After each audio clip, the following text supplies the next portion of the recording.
ఈ హరితహారము 10 సంవత్సరాల నుంచి 200 చిల్లర మొక్కలు కోట్ల మొక్కలు నాటినామని చెప్పిండ్రు.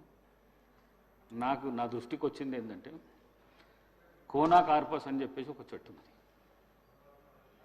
అది దానికి నీళ్ళు అవసరం లేదు, ఏడ పెడితే ఆడ పెరుగుతుంది. అది ఆక్సిజన్ తీసుకుంటుంది, కార్బన్ డైఆక్సైడ్ వదులుతుంది. పిట్ట కూడా దాని మీద కూసోదు.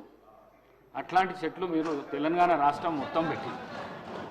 ఒకటి 1 మినిట్ నేను ప్రభుత్వానికి కూడా సూచన ఏం చేస్తున్నంటే, ఈ కోనా కార్పస్ చెట్లు ఎక్కడైతున్నాయో వాటిని అన్నిటినీ తీసేయవలసిందిగా ప్రభుత్వానికి నేను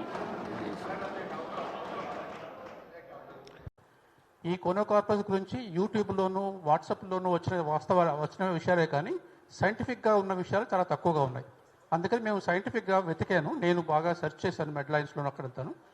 అందులో చూసింది ఏంటంటే, ఈ వృక్షానికి ఫస్ట్ ప్రాపర్టీ కార్బన్ డైఆక్సైడ్ గాలిని బాగా ఎక్కువగా పీల్చుకుంటుంది. తక్కువ కాదు, ఎక్కువగా పీల్చుకుంటుంది. ఆక్సిజన్ వాయువును వదులుతుంది. కాబట్టి ఇది very good tree for us. 1 point. మిగతా దీనికి మెడిసినల్ ప్రాపర్టీస్ ఉన్నాయి. Anti diabetic property, antibiotic property, metal absorption property, అలాంటి చాలా ప్రాపర్టీస్. ఇవన్నీ కూడా మాటలు చెప్పుకున్నవి కాదు, లాబొరేటరీలో రీసెర్చ్ చేసి రివ్యూ చేసి పబ్లిష్ చేసిన ఆర్టికల్స్. కాబట్టి సైంటిఫిక్ ఎవిడెన్స్ దీనికి ఈ మొక్క మంచి లక్షణాలే ఉన్నాయి.